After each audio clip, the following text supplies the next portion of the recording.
Fala, meu pessoal, fala, meus queridos padawans, como é que vocês estão? Tudo tranquilo? Espero que sim, eu não estou, porque o Grêmio me decepcionou. Que tristeza. Enfim, esse é o quadro da aula passada, né? E ficou um exercício para hoje, que era encontrar a resposta desse sistema G de S para esses dois sinais. Eu possivelmente vou fazer para um e vou deixar o segundo como um exercício mais casca-grossa, que com a aula passada vocês podem até ter acesso ao gabarito usando o MATLAB, sem problema nenhum. Tá? Esse sisteminha aqui, pessoal, eu vou aproveitar que eu já estou compartilhando a tela, né?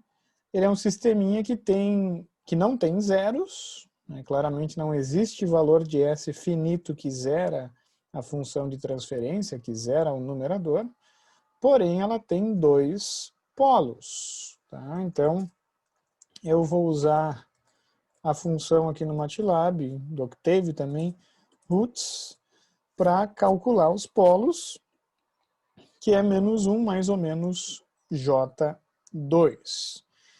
Então, pessoal, a gente vai resolver esse sisteminha aqui, pelo menos para o sinal x1, a saída desse sistema para o sinal x1, e depois a gente vai começar a estudar a resposta de um sistema que é bem mais simples, inclusive, que é o sistema com raízes, ou com raiz real, tá? Mas eu quero trazer esse problema, porque na aula passada a gente trabalhou com raiz dupla, que é mais difícil que raiz real. A gente está trabalhando hoje com raiz complexa, expansão em frações com raízes complexas, e depois a gente vai, não digo que facilitar, mas o meu objetivo não é fazer exatamente como eu estou fazendo aqui com vocês.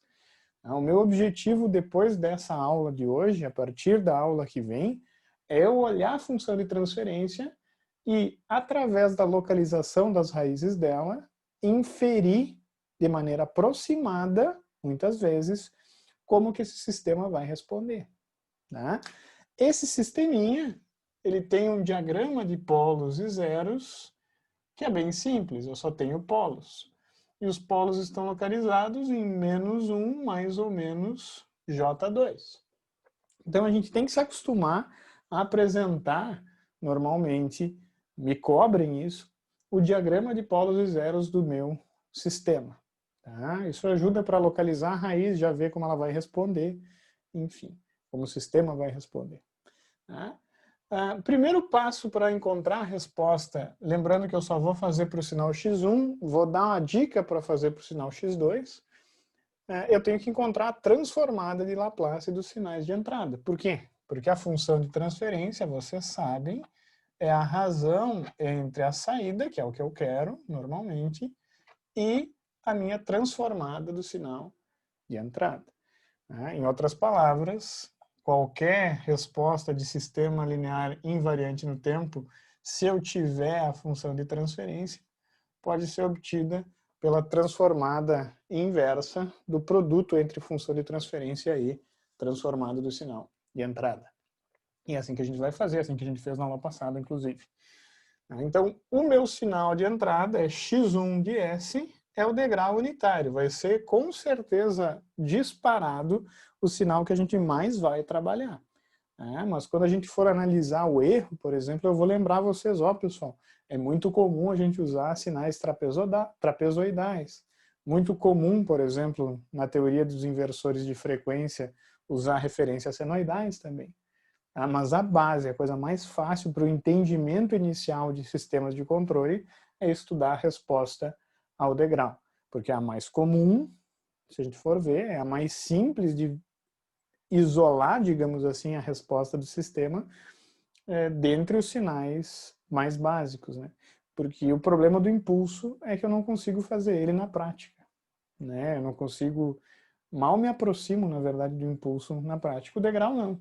O degrau, se eu tenho uma chave que atua bem rápido, eu consigo chegar muito próximo do degrau, tá? Mas enfim.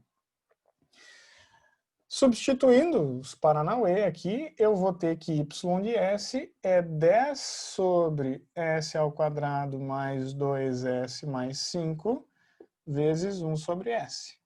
Consequentemente, o meu y vai ser 10 sobre s ao quadrado, mais 2s mais 5. Né? E a mesma coisa da aula passada. A primeira coisa que tu tem que ver é se o teu y está tabelado. E se vocês forem buscar, o y não está tabelado, infelizmente. Né? Próximo passo, né, não é chorar, não é se apavorar, é calcular as raízes do denominador da transformada em Laplace que tu quer resolver. Né? E nesse caso, as raízes do denominador são 0 e, como a gente fez, as raízes desse polinômio vão ser menos 1, menos J2 e menos 1 mais J2, que usualmente eu represento isso como um par já, né, escrevendo isso menos 1 mais ou menos J2 para simplificar. Né? Detalhes importantes. Se o meu polinômio tiver só coeficientes reais, as raízes, quando forem complexas, sempre acontecerão em pares conjugados. Tá? Eu expliquei isso na aula de revisão de números complexos, se eu não me engano. Então, eu postei provavelmente para vocês, depois eu dou uma conferida. Mas isso é uma característica, né? Que se o polinômio tiver coeficientes reais, as raízes, se forem complexas, serão conjugadas. Se os coeficientes são complexos, daí eu posso, inclusive, ter raízes que não são conjugadas, tá, pessoal? Mas é que, usualmente, os nossos sistemas eles vão ser só formados por coeficientes reais. Né? Então, a gente vai trabalhar com sistemas que são um caso mais limitado, digamos assim, que eles são considerados sistemas reais. A entrada é um sinal no conjunto dos números reais, a saída vai ser real também. Tá? O que acontece? Se eu tenho raiz complexa, na prática, né, esse sistema ele gera 3 modos na saída. Eu gero um modo que é e na 0t, eu gero um modo que é e na menos 1 menos j2t, e um terceiro modo que é e na menos 1 mais j2t. Lembrem-se que os polos do sistema, que nesse caso são esses 2 modos aqui, eles originam essas exponenciais por uma característica, por uma preferência ou predileção do comportamento do sistema por essa frequência. Esse modo, que é e na 0t, ele vem do meu sinal de entrada. Então a saída do sistema vai ser sempre uma mistureba entre modos da entrada e modos exponenciais do sistema, que quem origina essas exponenciais são os polos. Nesse infeliz aqui, os modos deles são exponenciais complexas. E o que acontece quando eu tenho exponenciais complexas? Eu tenho oscilação. Tá? Porque se eu for compor esses carinhas aqui, eu vou perceber, né, que eu tenho uma constante, e na 0t, mais uma exponencial, e na menos j2t, mais e na menos t, e na j2t. Tudo bem, eu vou ter coeficientes multiplicando aqui. C1, C2, aqui A, sei lá, dei qualquer nome. Mas o que acontece? Quando eu for simplificar esses modos, né, eu vou poder isolar a exponencial e na menos t e expressar isso como uma soma de exponenciais complexas. Né? E as exponenciais complexas são conjugadas. Um detalhe importante também, C1 e C2 também vão ser conjugados, eles têm que ser conjugados para o sinal ser real, que é uma característica dos sistemas reais. Resumindo a história, né? Dando a versão curta, esse carinha aqui, usualmente, né, é expresso como senos e cossenos, ou como um cosseno só defasado, tanto faz. Tá? Então, Esses modos complexos, se vocês lembrarem da equação de Euler, que tem e na jθ mais e na menos jθ sobre 2, por exemplo, isso é igual a um cosseno. Tá? Então, na prática, pessoal, se eu tenho exponenciais complexas na resposta de um sistema linear, eu posso reescrever aquelas exponenciais como senoides. E uma coisa que vocês têm que entender, né? A gente falou bastante disso em sinais, eu dei uma aula de exponenciais em sinais ontem, que eu vou provavelmente postar para vocês, que eu gostei bastante dela, né? Se a minha parte real daquela raiz complexa, né, se eu tiver parte real não nula, eu vou ter o que a gente chama de envoltória, né? Essa envoltória pode ser decrescente se a parte real for negativa, ou pode ser crescente se a parte real for positiva. Então, a localização da parte real dessas raízes, ela me diz se o sinal cresce ou o sinal decresce. Por quê? Porque eu posso isolar essa parte real multiplicando um seno e um cosseno aqui. Só que aí que tá. Também não é só a envoltória, né? A envoltória está multiplicando um sinal, né? Um sinal que é senoidal. Um sinal. Nossa, essa foi engraçada, foi sem querer. Tá? O que vai originar sinais que têm essa característica ou essa característica aqui. Tá? Isso é normal, pessoal. Então, se a raiz for complexa, a resposta dessa parte ou vai ter essa característica, ou talvez essa aqui, originando um seno e um cosseno puros. Tá? Então, vocês têm que cuidar isso, pessoal. Vocês têm que entender que, se eu tenho exponenciais complexas, eu posso expressar aquela resposta como um seno ou como um cosseno. E é como normalmente vocês preferem. E, na verdade, a gente tem mais familiaridade com o seno e com o cosseno do que com as exponenciais e com números complexos em coeficientes, né? Se eu vejo um cosseno ou se eu vejo uma exponencial complexa, eu consigo imaginar muito mais rapidamente o sinal se eu representar ele como uma senoide, né? Pelo menos é um sinal que a gente conhece há mais tempo. Tá? Então, o que vai acontecer? Quando eu tiver raiz complexa, existem dois pares que a gente trabalha, existem mais pares com raiz complexas, tá? Que claro. Mas existem dois pares básicos para a transformada de Laplace. Obviamente, eu tenho e na menos at cosseno de b beta ou bt ou ômega. Isso aí vai depender muito da tabela que vocês estiverem utilizando. Vamos usar ômega. Pode ser ômega. Pode ser ômega. Ômega t, u de t, e existe e na menos at seno de ômega t, u de t.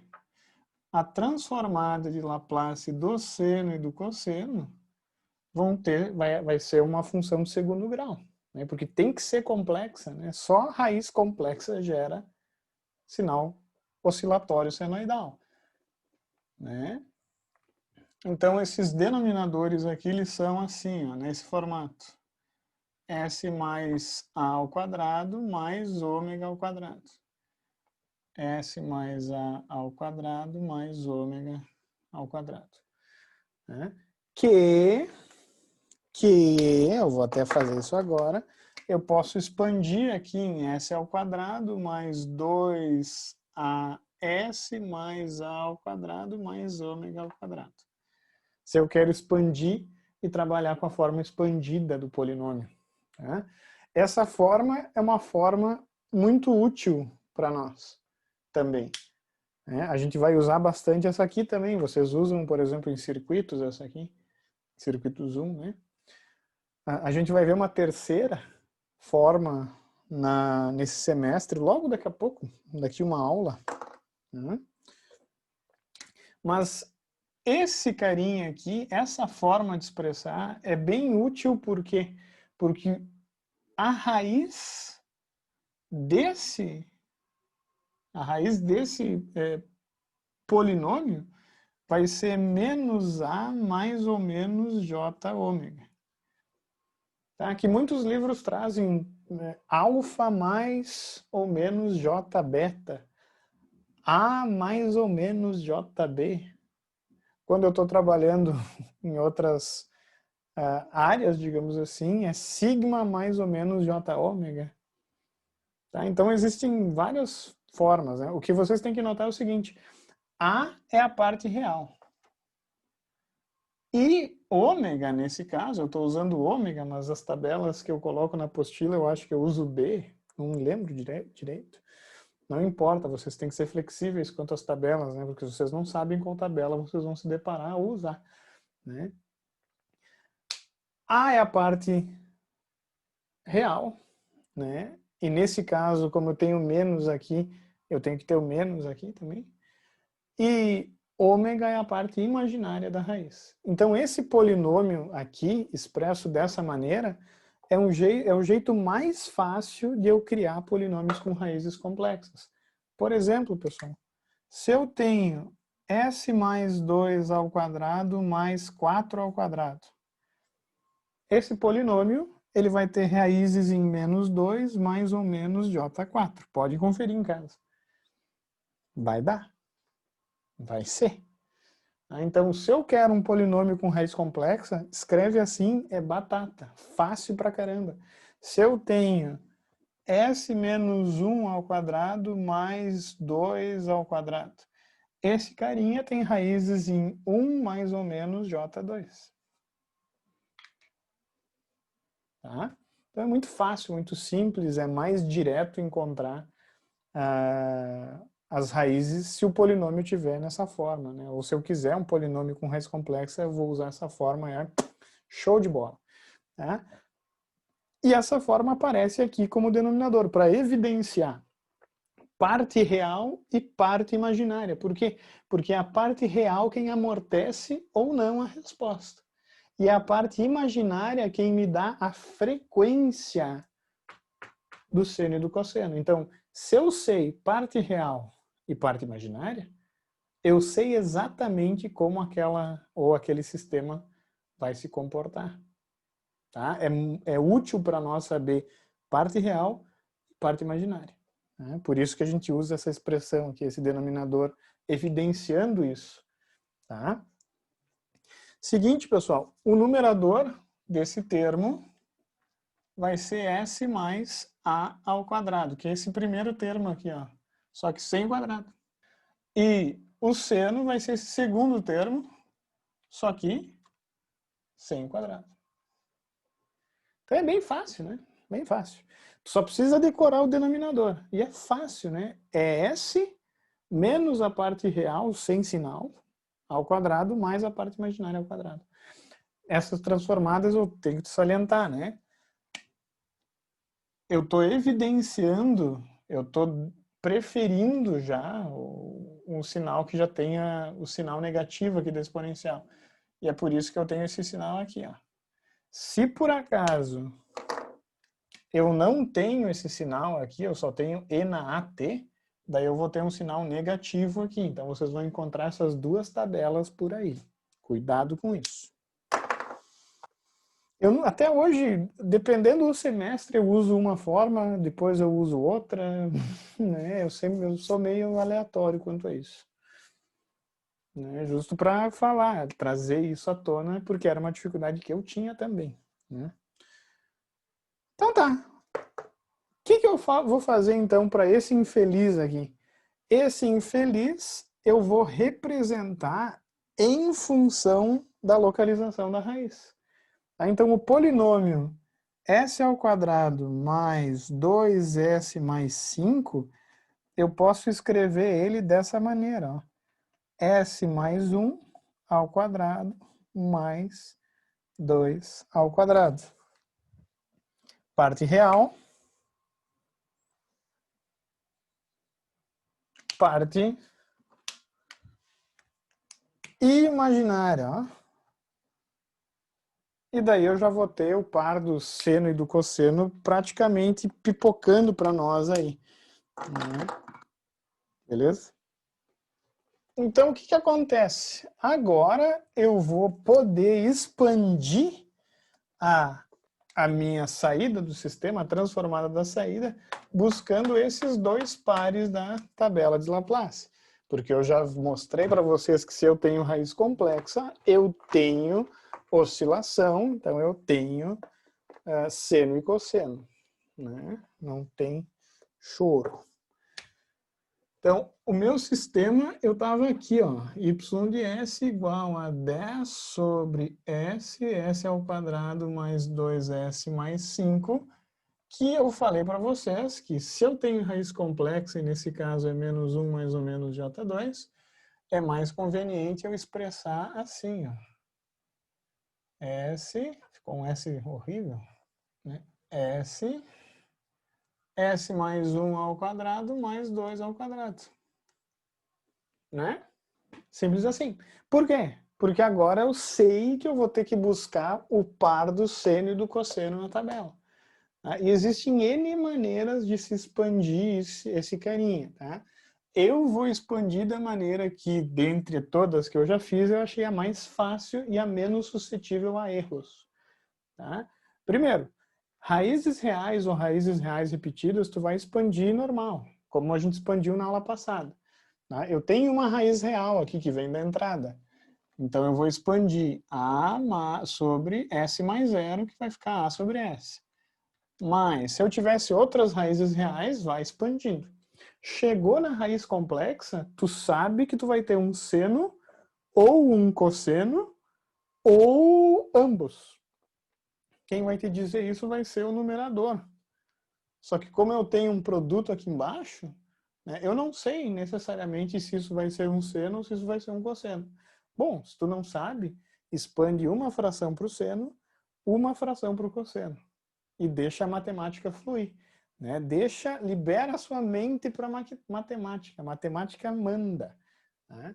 Então, tu vai expandir uma fração para o teu cosseno e vai expandir uma fração para o teu seno. Tá? O cosseno e o seno têm o mesmo denominador, que é s mais 1 ao quadrado mais 2 ao quadrado. S mais 1 ao quadrado mais 2. E percebam uma coisa, eu não sei, eu não fechei a resposta, eu não sei ainda qual é a resposta. Mas eu sei que eu vou ter um seno e um cosseno, ou um cosseno, né? Ou um cosseno, com frequência de 2 radianos. Porque eu sei a parte imaginária do polo. Tá? Esse carinha origina a frequência desses senos e desse cosseno. A envoltória exponencial, que a gente vai ver, é muito importante para quanto tempo esse negócio fica oscilando, né? É menos 1. Então, engraçado não, né? E na menos 1, T. Isso aqui é um sinal monotônico. A única diferença é que agora eu vou ter uma oscilação aqui dentro. Né? Então, se eu tenho E na menos 1, eu tenho uma certa taxa em que essa oscilação vai parar.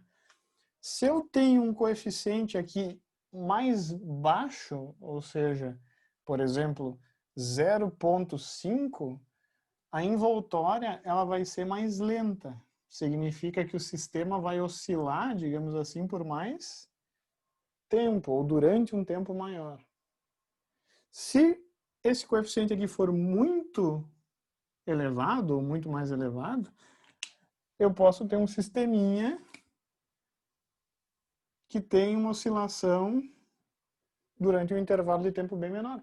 Então, na verdade, o que me diz isso é a localização do polo, somente. Eu nem sei a resposta fechada, mas eu sei mais ou menos como o sistema vai se comportar. E é isso que eu quero que vocês saibam aqui.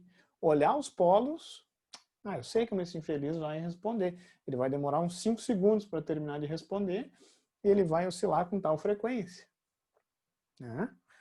Isso que a gente está fazendo, a gente está careca de fazer em sinais, em equações, foda-se. Vocês não vão precisar ficar fazendo isso a vida inteira, pela graça do Senhor. Mas eu só consigo entender, né, esse conceito assim de parte real, parte imaginária, depois que eu já abordei essas exponenciais complexas durante alguns semestres, né? Então, pessoal, esse carinha vai ser o meu cosseno, esse carinha vai ser meu seno. Para ser o cosseno aqui em cima, tu pega essa primeira parte, s mais 1 ao quadrado, e tira o quadrado. Para ser um seno, tu pega a segunda parte, 2 ao quadrado, e tira o quadrado. Beleza? E tá expandido isso aí, deu pra bola. A partir daqui, é a mesmíssima merda da aula passada. Tu vai juntar isso num denominador comum, jogar lá pro numerador, encontrar uma tripa, que vai depender de A, B e C, e depois é só chutar valores de S para encontrar o A, e o B e o C e correr para abraço. Show de bola. Rapidão então, hein? Y de S vai ser igual, ó, mínimo múltiplo, que é esse carinha aqui, ó. Vai ser esse carinha aqui, ó. S mais 1 ao quadrado mais 2 ao quadrado. Esse cara, dividido por S, vai sobrar só esse cara. S mais 1 ao quadrado mais 2 ao quadrado. B, S mais 1, isso aqui dividido por isso aqui, vai cortar todo esse carinha aqui e vai sobrar só S. Mais C vezes 2 vezes vai sobrar só S de novo, deu pra bola. Eu estou fazendo rápido, eu sei, né? Porque eu já fiz isso aqui com uma função diferente, né? Claramente, esse y tem que ser igual a esse. Denominador já é igual. Tá? Basta eu encontrar os valores de A, B e C que fazem essa porcaria ser 10. Então, na verdade, isso aqui tem que ser igual a 10 sobre S mais 1 ao quadrado mais 2 ao quadrado. Ó, denominador, eu posso jogar esse lá para lá, vai cortar. Né? Se eu for pensar assim, então só me resta o numerador, que eu não vou repetir aqui embaixo, tá? Acho que para economizar um pouquinho de tinta das minhas canetas.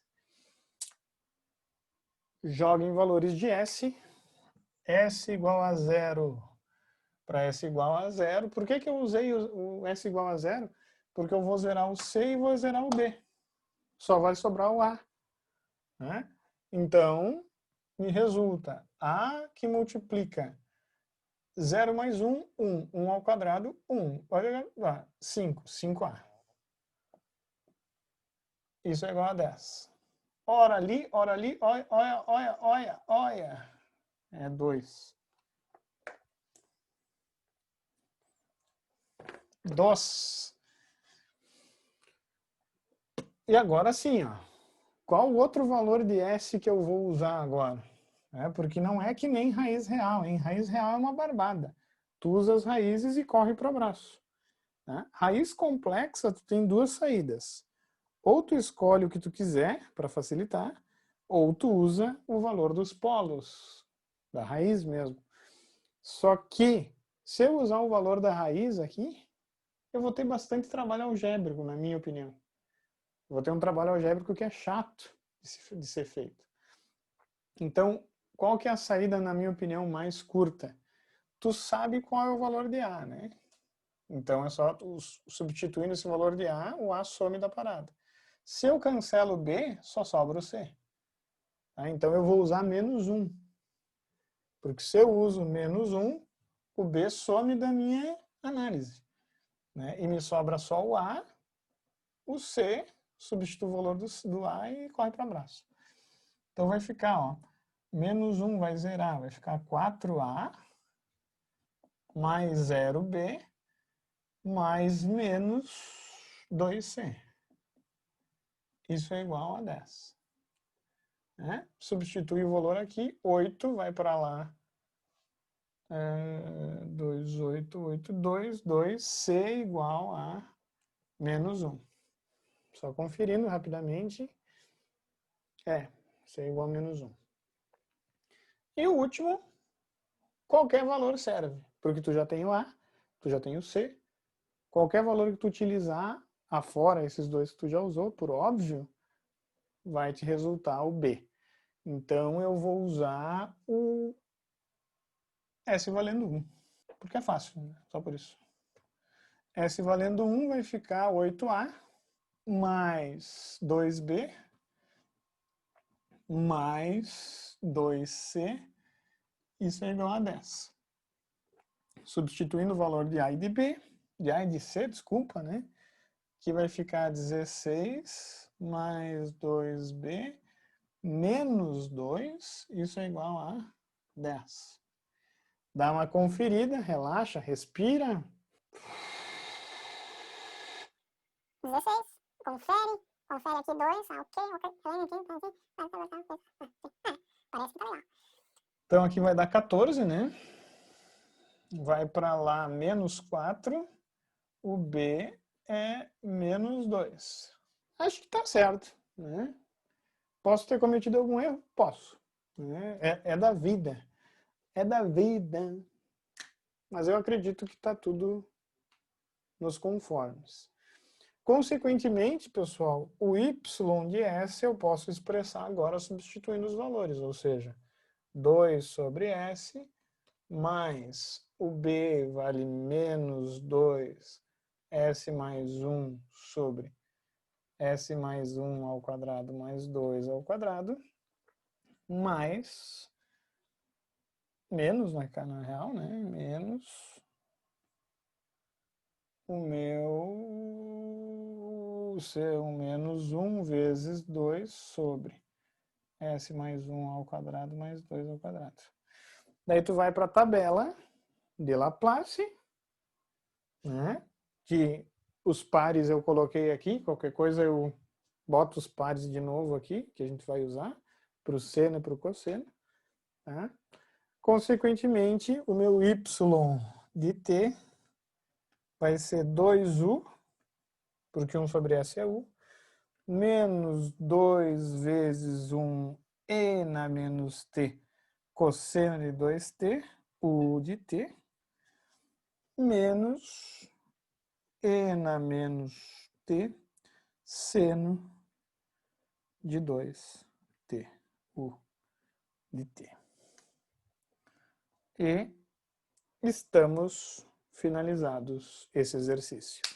Pessoal, agora só imaginem o trabalho braçal, e eu convido vocês a fazer isso, se eu tivesse 2 pares de raízes complexas, e é o que eu tenho se eu coloco nesse sistema um seno ou um cosseno. Porque o exercício, o meu sinal x2 de S, né, lembrando que o x2 de t é cosseno de 10t. Né? A transformada de Laplace do cosseno de 10t, aplicando os mesmos pares, o mesmo par que eu usei para o cosseno, eu vou chegar que é s ao quadrado mais 10 ao quadrado e aqui em cima é s. Qual que é o problema disso? O problema é que quando eu fizer isso vezes a função de transferência, eu vou ter 4 raízes, sendo 2 pares complexos, conjugados. E daí eu vou ter 4 frações. 2 para os polos do sistema e mais 2 para a minha entrada. Né? Então é um trabalho braçal bastante grande resolver um sisteminha com 4 raízes, ainda mais se elas forem raízes complexas. Né? E daí eu vou ter que ficar muito atento para não errar. Por isso que o software, nesse momento, é um bom auxiliar, né, para a gente. Né? Mas eu vou deixar isso como realmente exercício para vocês fazerem em casa. Né? Vou registrar de novo o quadro, né, para vocês terem aí o resultado desse exercício. Outro tema interessante para vocês é conferir se esse resultado condiz com o MATLAB. Revendo o vídeo da aula passada em que eu mostro como é que eu resolvo isso no MATLAB. Tá? Então é um bom exercício também para se preparar para aquele lá. Só que o meu foco é que vocês percebam coisas que eu já falei, só que agora a gente vai começar a realmente prestar mais atenção nessas coisas. A gente vai começar com sistemas mais simples que esse, sistemas que têm uma resposta muito mais tranquila, digamos assim, de ser estudada. Depois a gente vai cair de novo nas raízes complexas, só que focando em como a localização afeta diretamente a resposta, tá? Que é uma forma um pouquinho mais, digamos assim, que a gente vai usar muito mais frequentemente do que resolver na mão, analiticamente, um sistema. Tá? Mas é muito importante entender que esses senos, esses cossenos aparecem devido à presença de raízes complexas. Que a localização da raiz vai influenciar na forma com que o sistema vai reagir. Né? O objetivo agora é entender realmente como que essa localização afeta. Né?